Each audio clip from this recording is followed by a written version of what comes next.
What's good, everybody? Ames here for Revolving Productions, and today I'm going to be talking to you guys about my new DJI Ronin-M gimbal that I got for photography and filmmaking.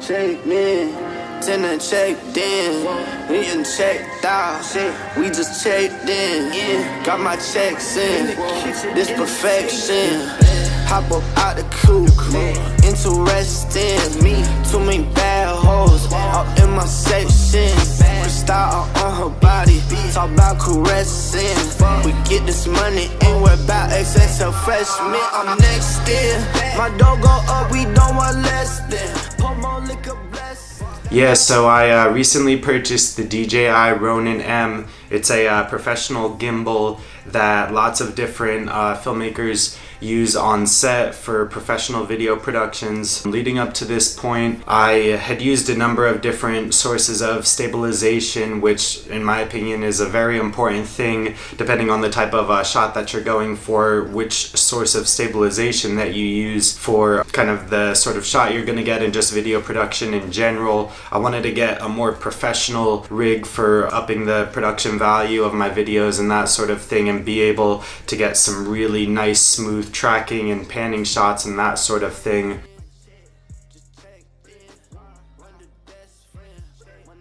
One of the major points that I took into consideration when purchasing this gimbal was that you can actually use it for a number of different kinds of cameras. So whether you're just kind of intermediate starting off and have like a little DSLR, or you're a professional and you have like a Red or an RE camera or something like that, this gimbal can support most cameras. So it's good for kind of a spectrum of no matter which level of filmmaking that you're on. So that's one thing that I thought was really cool about the gimbal. Another really cool thing that comes into consideration with the gimbal is that it comes with a remote control. So say you have somebody operating the gimbal, somebody else can be holding the remote control and can control different like sideways movements and panning up from the ground or down from the sky and that sort of thing. So it can really come in handy depending on what type of video you're doing or what kind of shot that you're trying to get, whether it be a music video, short film, a movie. One of the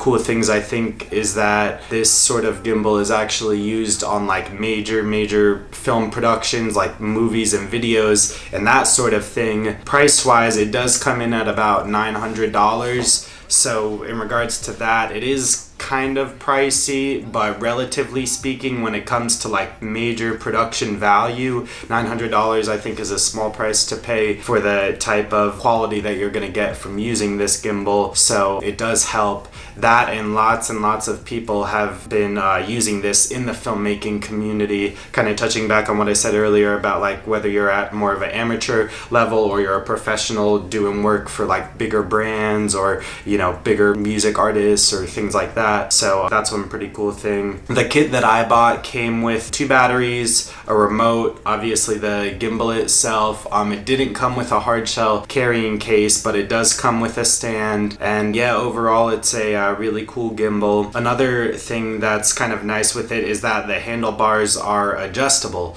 So you can move the handlebars if, you know, whatever feels comfortable, like doing like a closer grip or further apart. So the handles that come with it, you can adjust them to basically fit whoever's going to be operating the gimbal. So that's another cool thing. Another cool thing that I liked about it is that there's 3 separate modes that you can operate the gimbal. The standard that most people use is the undersling mode, where you have the handles on top and the gimbal underneath.